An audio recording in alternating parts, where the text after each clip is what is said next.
पोल के बाद पूरा विपक्ष बौखलाया नजर आया। जब कोई रास्ता समझ नहीं आया तो ईवीएम पर सवाल खड़े कर दिए गए। जब सारे तिक्रम काम नहीं आए तो फिर सारे एग्जिट पोल बीजेपी के द्वारा कराई गई है और ये हार का माहौल बनाने की कोशिश है, ऐसा कह दिया गया। यूपी चुनाव में नतीजों के पहले नेताओं के बोल सुनिए, जिसमें अखिलेश यादव जब ईवीएम पर सवाल उठा रहे हैं, जिसका जवाब अनुराग ठाकुर ने जोरदार तरीके से दिया है। सुनिए। ये लोकतंत्र के लिए बहुत ही खतरे का समय है। जो दल हार गया, अब उसके बस में यही है जो अब करने जा रहे हैं।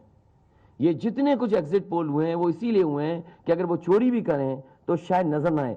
प्रमुख सचिव मुख्यमंत्री, आप जानकारी कर लें, अगर आपके डीएम्स कोई जानकार हैं, उन्होंने खुद बताया है कि वहां से लखनऊ से फोन आ रहे हैं कि जहां पर भारतीय जनता पार्टी हार रही हो वहां पर काउंटिंग स्लो हो और रात तक काउंटिंग लेकर के जाइए।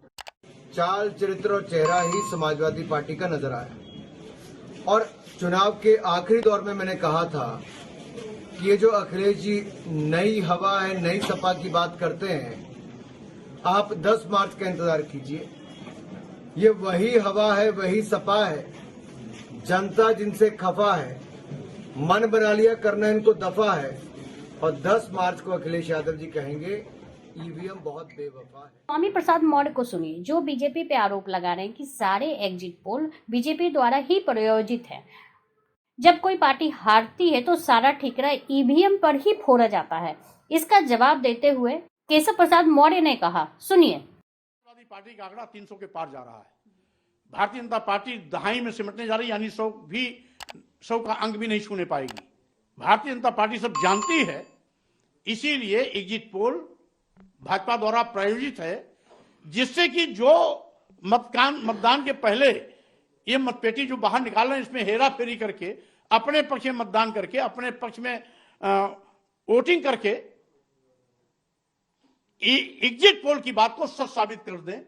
चुनाव में हार की संभावना स्पष्ट तौर से देख करके इस प्रकार की बयानबाजी उनकी हताशा का परिचायक है और मुख्यमंत्री कार्यालय और किसी अधिकारी का नाम लेना, इससे ये साबित हो गया है कि जो एग्जिट पोल आए हुए हैं वह निश्चित तौर से सच हैं लगभग, और उस सच्चाई के कारण से या उस सभी लगभग एजेंसियों के एक जैसे एग्जिट पोल आने के कारण से कल से सपा खेमे में पूरी तरह से बौखलाहट है, हार की खिसियाहट है। और मैं अखिलेश जी से इतना ही कहूंगा कि आप मतगणना की प्रति।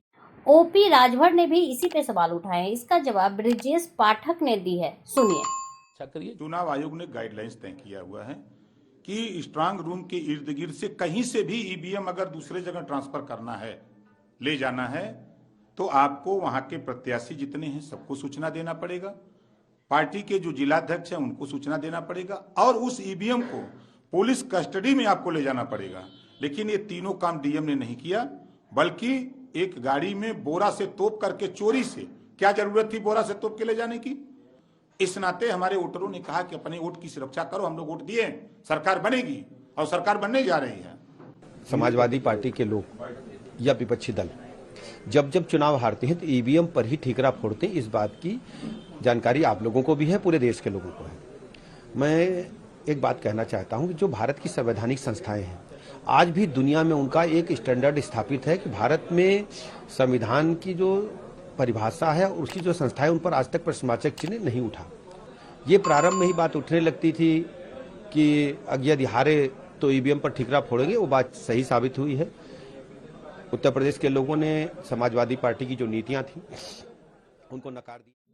इन सब पर आपकी क्या राय है, प्लीज कमेंट बॉक्स में जरूर लिखें। प्लीज वीडियो को लाइक और सब्सक्राइब करना ना भूलें।